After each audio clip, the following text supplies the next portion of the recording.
سكسة تبغى بحر ما أنت أنا كفل عليه مو قال درينك يكسو جيتي أو ما أنت لن أرادينه ما أنت مركي دهورنا بعد إنه هيدا نجا بحرك مو قال سناب شات كأركه بس لما مركي مو قال كواك هلا جبر صادق تجبر يا الحريرة وحاكله بايو يعني مقال كان قفك أورجينال كسكله وعباهنا يعني مقال كاس سوكي الكرافل دد بدنا وقت كيان دد بدنا يمسوا جواب دد بدنا وحيودان ما نقان ملاسان كاركنا فيسبوك أي ماد ويا لا فيديو انستغرام أتاجي ويا لا ميرو ويا لا سأرادينا ودمبنتي وكوجو ليست وصوا هلا الحمد لله وحاجة عندك صادق مقال كأهدك في العلن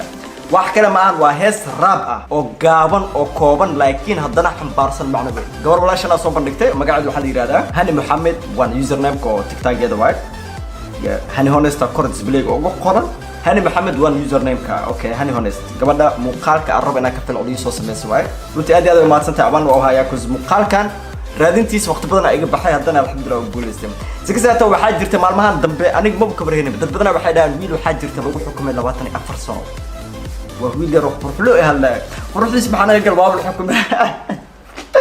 قروح الشرعية يعني واحد مكلف يقول واحد اسكي كلام يجرسه سكسة توا بحاربة قبل أن مقال كذا لما بريكهر أي صوب بوز جرسة مقال هيس راب أي أوتل جشة إن أي كود دفاعه ويلش الصومالي وكمدان يا مقال كي بحار دعوتي هل نبيع 6 مليون لو برواية هل نبيع 6 مليون جير على الدعوة ده يا dad qaar waxa laga yaabaa daawashada iyo shakhsiyaadkana isku qaldaan dad qaar waxa laga yaabaa oh my god video kan waxa fiirsatay 1.3 milyan qofood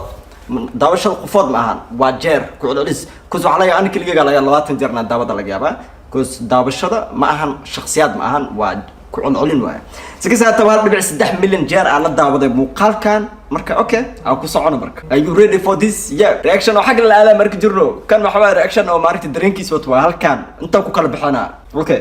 نايا horta say ku bilowday waa kale yeah inkastoo ereyga naaya aan la jeclaysanin badanaa gabdhaha qaarkood way ka xanaaqaan yani badankooda ereygaas naaya aad ay uga xanaaqaan laakiin okay gabar isliin anma naaya dhuwi maxaa maya gabar isliin caad way okay anku la hadlayaa dhagahaga iyo waxa tiri in dibulug uma qalma xabsi dheer waayo qoxoyn ruuxdiisa qiimo ma leh oo qayma lahan qamrigu abaa qasirkan uu cunaa qayaanana uu yaqaan qadii hadda aan lahaa khabrigan geen lahaa